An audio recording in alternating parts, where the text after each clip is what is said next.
আল্লাহকে ডাক দিয়ে বলে, আল্লাহ আমি এখন কোন বিপদে পড়লাম? রব্বে কারীম, আমি কি ভুল করেছি রে মাওলা, আমাকে আপনি মাফ করে দেন। কোরআন আপনি নাযিল করেছেন, কোরআন হেফাজতের দায়িত্ব আপনার। আপনি নিজেই বলে দিয়েছেন আমার অন্তরে কোরআন আছে গো আল্লাহ, এই জালিমদের কাছ থেকে আমাকে বাঁচিয়ে আমার মায়ের কাছে পাঠায় দেওয়া লাগবে।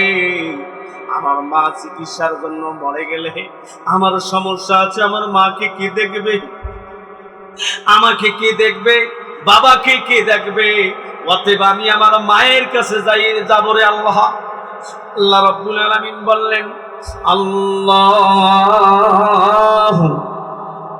ওয়ালিয়ুল্লাযীনা আমানু ইখরিজুহুম মিনাদ-দুলুমাতি ইলান-নূর।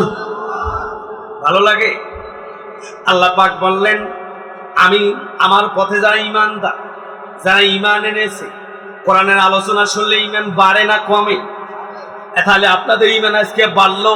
ও তারাগঞ্জের লোকেরা, আমার কলিজার ভাইরা, আমার কলিজার মায়েরা, শুনুন, যেহেতু কোরআনের আলোচনা শুনলেন আপনার ঈমানটা বেড়ে গেল, ঈমানটা বেড়ে গেছে। ঈমানটা বাড়ার পরে আল্লাহ পাক বললেন, আমি আমার ঈমানদার বান্দাগুলিকে আর অন্ধকারের ভিতরে রাখতে চাই না, আমি আলোর দিকে নিয়ে যাইতে চাই।